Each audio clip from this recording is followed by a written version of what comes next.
حاجی رانا ثناء اللہ خان صاحب، وزیر داخلہ محترمہ مریم اورنگزیب صاحبہ، جناب حنیف عباسی صاحب، ڈاکٹر طارق فضل صاحب، انجم عقیل صاحب، جناب سردار نسیم صاحب، ملک ابرار صاحب اور ہمارے سینیٹر صاحب بھاولپور سے، میرے انتہائی قابل احترام اسلام آباد اور راولپنڈی کے ساتھیوں، chairman C D A captain Noor Ulamin, خواتین حضرات، السلام علیکم۔ آج ہم یہاں پہ ایک اور عوامی فلاح اور ترقی کا منصوبہ شاہین فلائی اوور کا سنگ بنیاد رکھنے آئے ہیں، اور اس کے لیے میں آپ سب کو مبارکباد پیش کرتا ہوں کہ یہ ایک سلسلہ وار ترقیاتی کاموں کا یا تو سنگ بنیاد رکھا جا رہا ہے یا پھر اس کا افتتاح ہو رہا ہے پچھلے کئی مہینوں پر محیط۔ مگر جو سب سے اہم اور سنگ میل کی حیثیت کا جو منصوبہ ہے وہ ہے بارہ کو کا فلائی اوور۔ یہاں پہ بالکل ٹھیک کہا کہ بارہ کو اسلام آباد یا راولپنڈی سے نہیں ہے، اس کا تعلق پورے پاکستان سے ہے۔ گرمیوں میں جب بچوں کو اسکولوں اور کالجوں میں چھٹیاں ہوتی ہیں تو لاکھوں لوگ اس راستے سے گزرتے ہیں، اور جب بارہ کو پہنچتے ہیں تو گھنٹوں وہاں پر قطاریں لگ جاتی ہیں اور ایک افراتفری کا ایک وہ سامہ ہوتا ہے۔ انشاءاللہ اسی مہینے کے اختتام پر اس عظیم منصوبے کا افتتاح ہوگا، اور میں سمجھتا ہوں کہ مجھے اور آپ سب کو اس بات کی بہت تسلی اور تسکین ہوگی کہ ایک ایسا منصوبہ جس کا تعلق پورے پاکستان سے ہے وہ اس مختصر عرصے میں مکمل ہوا چاہتا ہے۔ میں اس کے لیے آپ سب کو مبارکباد پیش کرتا ہوں ایڈوانس انشاءاللہ۔ یہاں پہ جناب حنیف عباسی صاحب نے اور رانا ثناء اللہ صاحب نے جو تقاریر میں مجھ ناجیز کے حوالے سے جو کلمات کہے، میں اس کا اہل تو نہیں ہوں لیکن ان کا بہت شکریہ ادا کرتا ہوں۔ لیکن آئی ایم ایف کے حوالے سے مجھے گمان نہیں، یقین ہے کہ دوسرے ہمارے ہزاروں لاکھوں جو بھائی حج پہ تشریف لے گئے تھے، حاجی رانا ثناء اللہ خان صاحب نے بھی وہاں پر مکہ مکرمہ میں اور مدینہ منورہ میں بڑے اخلاص کے ساتھ جو دعائیں کیں، تو اللہ تعالیٰ نے پاکستان کے 22 کروڑ عوام کو اس آئی ایم ایف کے امتحان سے نکالا۔ آج اس کی انشاءاللہ بورڈ کی میٹنگ ہے، اور ہم سب دست بدعا ہیں کہ انشاءاللہ آج وہ پروگرام کی وہاں پر مکمل پرمیشن، وہاں پر اس کی پرمیشن ہو جائے گی، اور پاکستان پھر ایک اعتماد کے ساتھ، ایک یقین کے ساتھ ترقی کی راہ پر گامزن ہوگا۔ آئی ایم ایف کا پروگرام کوئی ہمارے لیے کوئی حلوہ اور کھیر نہیں ہے، یہ بلکہ ایک بڑا سخت پروگرام ہے جو کہ ہم نے مجبوراً اس کو اڈاپٹ کیا۔ پچھلی حکومت نے اپنے آخری ایام میں ریاست کو داؤ پہ لگایا اور سیاست کو بچانے کے لیے ایک انتہائی گمبھیر حرکت کی، جس نے پاکستان کی معیشت کی چولیں ہلا دی۔ ہم نے سیاست کو داؤ پہ لگایا اور ریاست کو بچایا۔ یہی فرق ہے نواز شریف کی سیاست کا اور اس پی ٹی آئی کے جو پردھان ہیں عمران نیازی، جو کہ پاکستان مخالفت، پاکستان دشمنی کے اوپر اترے ہوئے ہیں۔ نواز شریف نے اپنی سیاست کو داؤ پہ لگا دیا، پرواہ نہیں کی۔ اتحادی حکومت کے زعماء نے اپنی سیاست کو داؤ پہ لگا دیا، پرواہ نہیں کی۔ مگر آج ہماری اجتماعی کاوشوں کی بدولت اور خلوص نیت کی بدولت آج پاکستان کی ریاست الحمدللہ بچ گئی ہے۔ اور انشاءاللہ اب جو ایک پروگرام بنا ہے، جس کو میں سادہ الفاظ میں پاکستان کی معاشی ترقی کا پروگرام کہتا ہوں، ریوائول کو اردو میں کیا کہتے ہیں؟ اب معاشی ترقی کی بحالی کا پروگرام سامنے آ چکا ہے، اور حکومت پاکستان، صوبائی حکومتیں، تمام ادارے، افواج Pakistan, the whole of the government اس میں آج اس پروگرام میں، اس ویژن میں شریک ہیں۔ اور میں آپ کو بڑی دل کی عمیق گہرائیوں سے آج بتانا چاہتا ہوں کہ اللہ تعالیٰ نے چاہا تو اس پروگرام کی بدولت پاکستان اپنے پاؤں پہ کھڑا ہو جائے گا۔ اس میں زراعت کی بحالی ہے، بلکہ ترقی اور خوشحالی ہے۔ اس میں معدنیات کو ہم نے فروغ دینا ہے، اس میں ہم نے ٹیکسٹائل ایکسپورٹس کو فروغ دینا ہے، اس میں انفارمیشن ٹیکنالوجی کی جو صنعت ہے، کہ جو فیلڈ ہے، اس میں ہمارا نوجوان، اس ملک کا نوجوان، بچیاں اور بچے کروڑوں کی تعداد میں جو موجود ہیں، وہ سب اس پروگرام کو آگے لے کر چلیں گے تو پاکستان آج جو قرضوں کے پہاڑ میں دبا ہوا ہے، وہ نہ صرف اس میں سے نکل آئے گا، بلکہ میرا ایمان ہے کہ پاکستان نہ صرف اسلامی دنیا میں بلکہ عالمی افق پر ایک بہت مضبوط اور بہت طاقتور ایک ملک بن کر نکلے گا۔ اس کے لیے ہمیں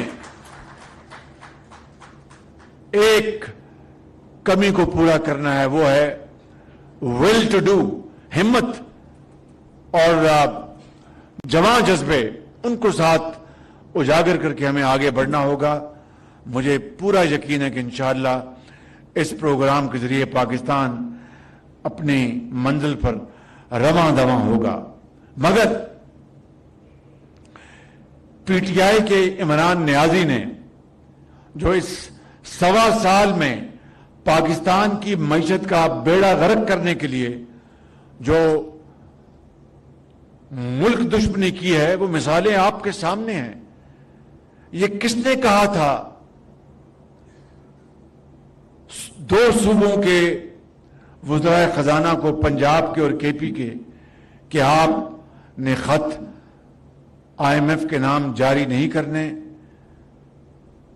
کہ آئی ایم ایف کا پروگرام مکمل نہ اور فیل ہو جائے؟ یہ کس نے کہا تھا کہ پاکستان خدا نخواستہ سری لنکا بننے جا رہا ہے؟ سری لنکا کے صدر پیرس میں کلائمیٹ کانفرنس میں آئی ایم ایف کی مینیجنگ ڈائریکٹر کو یہ پیغام دیتے ہیں کہ پاکستان ہمارا ایک دوست ملک ہے، اور سری لنکا نے جو ڈیفالٹ ہونے کے بعد جو تباہی دیکھی، میں نہیں چاہتا کہ پاکستان اس تباہ کن راستے سے گزرنے کا سوچے بھی، تو آپ پاکستان کی پوری مدد کریں۔ میرے سامنے بات کی، اور یہ عمران نیازی یہ یہاں پر بیٹھے اپنے جتھے کے ساتھ دن رات کوشش کر رہے تھے، بددعائیں دے رہے تھے کہ ہم پاکستان ڈیفالٹ کر جائے۔ یہ ہے نقطہ میرے بزرگوں، بھائیوں اور بہنوں سمجھنے کا، کہ ایک شخص جس کو اسٹیبلشمنٹ نے اقتدار پہ بٹھایا، ایک ایسے الیکشن کے نتیجے میں جو کہ پاکستان کی تاریخ میں سب سے زیادہ دھاندلی زدہ الیکشن تھا، اس کے بعد اس کو اقتدار پہ بٹھایا، اور ہم نے کالی پٹیاں باندھ کر اسمبلی میں ہم نے اوتھ لیا پاکستان کی خاطر، جمہوریت کی خاطر۔ لیکن ان 4 سالوں میں جو کچھ ہوا وہ آپ کے سامنے ہے۔ 1.25 سال مجھ ناچیز بطور وزیر اعظم یہ مخلوط حکومت 1.25 سال ہو چکا، اب 1 مہینہ رہ گیا ہماری یہ ٹرم پورے ہونے کے لیے۔ مجھے بتائیں، کیا ایک بھی چاہے وہ الزامات کی حد تک ہو، کوئی آپ نے سکینڈل سنا، اخباروں میں پڑھا، ٹیلی ویژن پہ سنا؟ ایک بھی؟ یہ میرا کمال نہیں ہے، یہ مخلوط حکومت کا کمال نہیں ہے، یہ اللہ تعالیٰ کا بے پایاں فضل و کرم ہے کہ ہم سب کو پاکستان کا وسیع تر مفاد وہ ہمارے سامنے ہے۔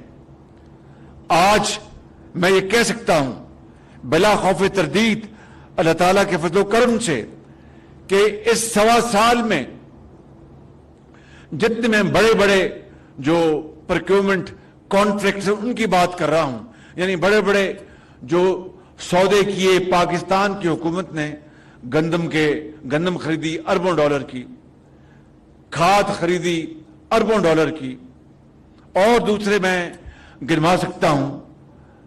آپ یقین کریں کہ اللہ تعالیٰ کے فضل و کرم سے خود نمائی میں جائے بغیر جو سب سے شفاف ترین بولی کے بعد جو سب سے کم بولی دینے والی کمپنی تھی، چاہے وہ گندم کی تھی یا کھاد کی تھی، میں نے اور میرے ساتھیوں نے کیبنٹ میں ہم نے مل کر اربوں روپے مزید کم کروائے، جو کہ قانون کے مطابق اس کی قطعاً کوئی گنجائش نہیں تھی۔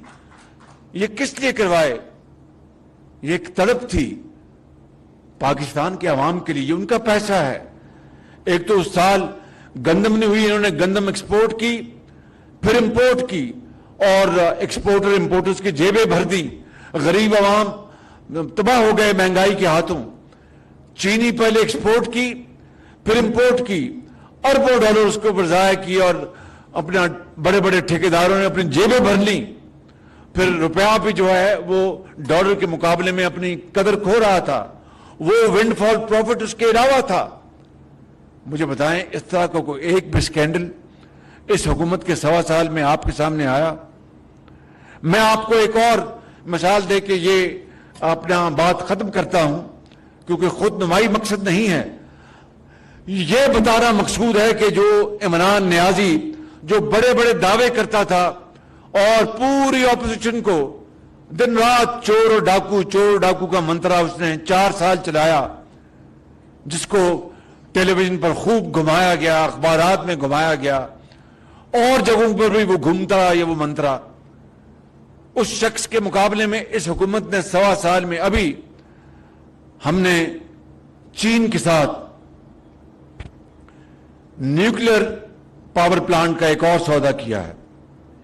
یہ نواز شریف کے زمانے کے یہ بہت بڑی خدمت ہے نواز شریف کی، کہ پہلی مرتبہ یہ بڑے بڑے، اس سے پہلے بھی چھوٹے پلانٹس لگے تھے آج سے 60 کی دہائی میں 70 کی دہائی میں، لیکن یہ بڑے پلانٹس چین کے ساتھ یہ نواز شریف کی حکومت کا الحمدللہ بہت بڑی کامیابی ہے. تو اس زمانے میں جو نیوکلیر پلانٹس لگے, اسی زمانے میں یہ نیوکلیر پلانٹ جو اب جس کا ہم نے معاہدہ کیا ہے, اسی زمانے میں اس کا بات چیت بڑی کافی حد تک آگے بڑھی تھی. چین جو پاکستان کا ایک ہمارے برادر ممالک کی طرح بہترین دوست ہے, انہوں نے اس منصوبے کی قیمت, یہ بات 30 سیکنڈ میں آپ کے سامنے رکھ رہا ہوں, عام سادہ الفاظ میں سمجھا رہا ہوں کہ اس کی قیمت جو 2017-18 میں میاں نواز شریف نے طے کی تھی, اس سے ایک پائی زیادہ نہیں بڑھائی.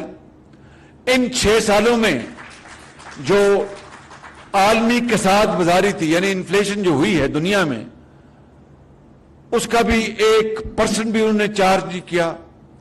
اور میری اور ہماری حکومت کی درخواست پر میں نے جب چین سے درخواست کی تو انہوں نے یقین کریں مہربانی کی اور 30 ارب روپیہ مزید کم کر دیا. میرے بزرگوں, بھائیوں اور بہنوں, مجھے بتاؤ اور قومی خدمت کیا ہوتی ہے؟ یہ کہ 4 سال چور ڈاکو کہتے رہیں اور خانہ کعبہ کی ماڈل کی گھڑی جیب میں ڈال لیں جو کہ کروڑوں روپے کی تھی. یہ کہ 4 سال پوری اپوزیشن کو متون کرے اور چور ڈاکو کہتے رہیں اور 190 ملین پاؤنڈ کا ڈالے. کابینہ سے بھی اب تو وہ لوگ بھی اب بولنا شروع ہو گئے ہیں جو زمانے میں عمران خان کے اشارے پر وہ ناچتے تھے اور دن رات سب کو چور ڈاکو کہہ کر ان کو جیلوں میں بھجواتے تھے, پوری اپوزیشن کو, کہ جناب اگر کابینہ نے وہ لفافہ نہیں دیکھا تو پھر وہ اس میں میرا کیا قصور ہے. یعنی بند لفافہ کابینہ کو دکھایا گیا اور ان سے کہا گیا کہ اس کے اوپر دستخط کر دو. میرے بزرگوں, بھائیوں اور نوجوان ساتھیوں اور بہنوں, اگر خدا نہ خواستہ یہ نواز شریف کی حکومت نے اس طرح کی کبھی حرکت کی ہوتی یا میری حکومت نے, تو یہ چور ڈاکو کہنے والا یہ ہمیں چھوڑتا, یہ تو پوری دنیا میں ہمیں نشر کرتا کہ جناب 190 ملین پاؤنڈ کھا گئے ہیں. تو یہ 190 ملین پاؤنڈ بند لفافے میں کابینہ کو دکھایا گیا اور کہا کہ بس آپ ہاں کر دیں. 1-2 ایسے وزراء جن کے اندر پاکستان کی ابھی بھی دھڑکن تھی, حرکت تھی, انہوں نے کہا جی آپ بتائیں ہم اس میں ہے کیا. ان کے بس آپ اس کو عمران اس کو آپ سائن کر دیں. یہ تھی اس حکومت کی کارکردگی. کرمنل ان کی کرپشن اور ان کی بدترین لوٹ مار.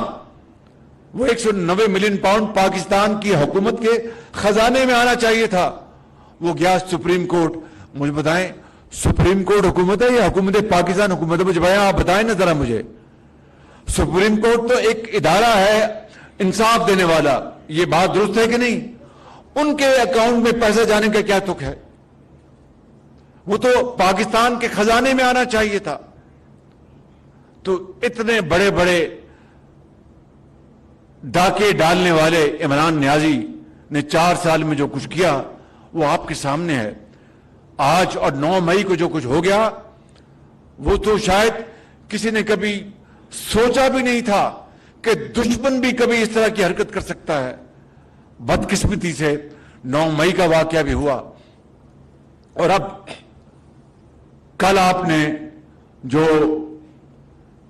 اسرائیل کا جو بیان آپ نے جو پڑھا بھی ہے اور سنا بھی ہے, جس کی پوری قوم آج اس کی بھرپور اس کی مذمت کر رہی ہے کہ اسرائیل میں فلسطین میں جو مسلمانوں کا جو 75 سال سے جو خون بہ رہا ہے وہ کس کے ہاتھ پر وہ لہو ہے. بچوں کو, ماؤں کو, بیٹیوں کو شہید کیا گیا. ہزاروں کی تعداد میں دن رات ان کے اوپر راکٹ برستے ہیں اور وہ نہتے مسلمان وہ آسمان کی طرف دیکھتے ہیں کہ اے اللہ تعالیٰ یہ ظلم زیادتی کب ختم ہوگی. کس طرح ہزاروں بچوں کو یتیم کیا گیا وہاں پر, کس طرح ہزاروں ماؤں کو اپنا بیویوں کو بیوہ کیا گیا, کس طرح ہزاروں ماؤں کی گود سے ان کی گود خالی کی گئی اور ظلم کی انتہا کی گئی. اتنی انتہا کہ شاید تاریخ میں اس کی دوسری بدترین حالیہ تاریخ میں مثال نہیں ملتی. وہ اسرائیل کہتا ہے کہ جناب پاکستان میں اپنا جو ظلم زیادتی ہو رہی ہے، جو غلط کیسز بنائے جا رہے ہیں اور جو ناانصافی ہو رہی ہے وہ بند ہونی چاہیے۔ سب سے پہلی بات تو یہ ہے کہ اسرائیل کو اپنے خود گریباں میں جھانکنا چاہیے، اور دوسری بات کہ 9 مئی کا واقعہ اگر اسرائیل میں ہوتا تو وہ کیا وہاں پر تباہی کرتا ان لوگوں کی جنہوں نے وہاں پر اسرائیل کو اندر اس طرح کی حرکت کرتے۔ آئین اور قانون کے مطابق یہاں پر اس معاملے کو حل کیا جا رہا ہے۔ اگر یہی بات تھی تو پھر 6 جنوری 2021 کو جو کیپٹل ہل میں ہوا اور اس کے نتیجے میں جو سزائیں ملی، اسرائیل نے اس کے بارے میں کیوں نہیں بات کی؟ میرے نوجوان ساتھیوں، بزرگوں اور بہنوں، یہ ہے وہ سازش جس کے تانے بانے کہاں کہاں ملتے ہیں۔ میں قطعاً یعنی مذہبی رنگ دینا کسی چیز کو اس میں بلیو نہیں کرتا۔ قطعاً ہر ایک مطابق زندگی گزارنے کا اس کا حق ہے۔ اگر اسرائیل میں یہودی بستے ہیں تو وہ ضرور شوق سے اپنا جو ان کا مذہب اس کے مطابق زندگی گزاریں، لیکن ان کا مذہب بھی ان کو حق نہیں دیتا کہ وہ بے گناہ فلسطینیوں کا دن رات قتل عام کریں۔ لہذا پاکستان کے اندر اگر 9 مئی کو ایک تاریخ کی بدترین ایک حرکت ہوئی ہے اور دوست نما دشمنوں نے حرکت کی ہے، تو آئین اور قانون آج اس کا راستہ اپنا رہا ہے، تو ان کے پیٹ میں کیوں درد اٹھتا ہے؟ تو میں سمجھتا ہوں کہ ہر ایک کو اپنے اپنے ملک میں آئین اور قانون کے مطابق حق ہے کہ وہ انصاف کے مطابق فیصلے کرے۔ 9 مئی کا واقعہ یہ تاریخ کا سیاہ ترین دن ہے۔ یہ قوم کبھی اس کو بھلا نہیں پائے گی۔ شہداء کو کس طرح ان کی بے حرمتی کی گئی، ان کی قبروں پر کس طرح بے حرمتی کی گئی، ان کے مجسموں کو کس طرح توڑا گیا، اور کس طریقے سے اس ملک کے اندر انارکی پیدا کرنے کی ایک بدترین کوشش کی گئی، جس کو اللہ تعالیٰ نے اپنے بے پایاں فضل و کرم سے اور پوری قوم کی یکجہتی اور ایکے سے اس کو نیست و نابود کیا گیا۔ میرے بزرگوں، میرے بھائیوں، میں یہ نہیں کہتا کہ آپ ہمیں ووٹ دیں، میں صرف یہ کہتا ہوں کہ بالکل دل کو اور دماغ کو بالکل آزادی کے ساتھ سوچیں، حقائق کے اوپر نظر دوڑائیں، تحقیق کریں، اور پھر جو آپ کا دل ہے جس کو ووٹ دیں گے ہم اس کو تسلیم کریں گے۔ پاکستان انشاءاللہ ضرور اپنا کھویا ہوا مقام حاصل کرے گا، اور انشاءاللہ جب الیکشن کے نتیجے میں نئی حکومت آئے گی، جو بھی آئے گی، اگر ہم حکومت میں ہوں گے تو میرا اللہ تعالیٰ کے فضل و کرم سے اس قوم سے وعدہ ہے کہ نواز شریف کی قیادت میں ہم انشاءاللہ پاکستان کو 5 سالوں میں ہم غربت اور بے روزگاری کے خاتمے کے لیے جانیں لڑا دیں گے۔ تعلیم کے فروغ کے لیے ہم انشاءاللہ تمام وسائل، لاکھوں نہیں کروڑوں طلباء و طالبات کی قدموں میں نچھاور کریں گے۔ ہم زراعت کی ترقی کا پہیہ ہم انشاءاللہ انتہائی برق رفتاری سے آگے چلائیں گے، شمسی توانائی لے کے آئیں گے اس ملک کے اندر۔ ہم انفارمیشن ٹیکنالوجی کو، معدنیات کے جو خزانے ہیں ان کو کھول کر اس قوم کو مل کر انشاءاللہ پوری قوم کے ساتھ، پوری تمام جو ہماری پارٹی ہم وطن محب وطن پارٹیوں کے ساتھ مل کر انشاءاللہ ہم پاکستان کے اندر ترقی کا ایک نیا چشمہ ہم انشاءاللہ لے کے آئیں گے۔ لیکن اگر عوام نے کسی اور حب الوطن پارٹی کو ووٹ دیا تو ہم اس کا احترام کریں گے اور پارلیمان میں اپنا رول ادا کریں گے۔ یہ سوچ ہماری ہے، پی ٹی آئی کی جو سوچ ہے۔ اگر میں وزیر اعظم ہوں تو سب کچھ ٹھیک ہے، میں وزیر اعظم نہیں تو پاکستان کو خدا نہ خواستہ توڑ دو، پاکستان کی افواج کو دیار غیر میں بدنام کرو، ان کو خط لکھو کہ ان کو پاکستان کی فوج کو اسلحہ نہ دیں، ان کو طیارے نہ دیں۔ یہ ہے حب الوطنی؟ او بھائی، جس ملک نے تمہیں ایک کھلاڑی بنایا، تمہارے اپنا سر پر ایک ہما بٹھائی 92 کے ورلڈ کپ کی، اور میں اس کی بھی تاریخ جانتا ہوں، وہاں پر آپ نے میں کرتے رہے، 11 جو ٹیم پلیئرز تھے ان کی بات آپ نے کی نہیں یہ ورلڈ کپ میں نے جیتا ہے، میں نے جیتا ہے. اور بھائی یہ اللہ تعالیٰ نے پاکستان کے اوپر کرم کیا، اور ٹیم ورک کے ساتھ، جس میں میاں جاوید میاں بھی تھے اور دوسرے کھلاڑی بھی تھے، سب کی ٹیم ورک کے ساتھ رب نے بڑا کمال کیا اور آپ کو عزت دی. آپ کو وہ عزت راست نہ آئی، اس کے بعد نہ جانے آپ کے دماغ کو کیا ہوا، اور آج آپ اس جگہ پہنچ گئے ہیں کہ وزیر اعظم بننے کے بعد آپ پاکستان کے ساتھ دشمنی کر رہے ہیں. یہ ہم نہیں ہونے دیں گے انشاءاللہ، یہ کبھی نہیں ہوگا. ہم پاکستان کے 22 کروڑ عوام ایک سیسا پلائی ہوئی دیوار بن کر ان تمام ہتھ کنڈوں کو انشاءاللہ ناکام کریں گے اور پاکستان عظیم بنے گا. میرے ان الفاظ کے ساتھ میں آپ سب کا شکریہ ادا کرتا ہوں. یہ فلائی اوور 6 مہینے میں نہیں، 3 مہینے کا میں نے کہا ہے کہ 3 مہینے میں اس کو مکمل کریں انشاءاللہ. نعرہ لگائیں بڑے زور کے ساتھ، پاکستان، پاکستان، قائد اعظم. بہت شکریہ.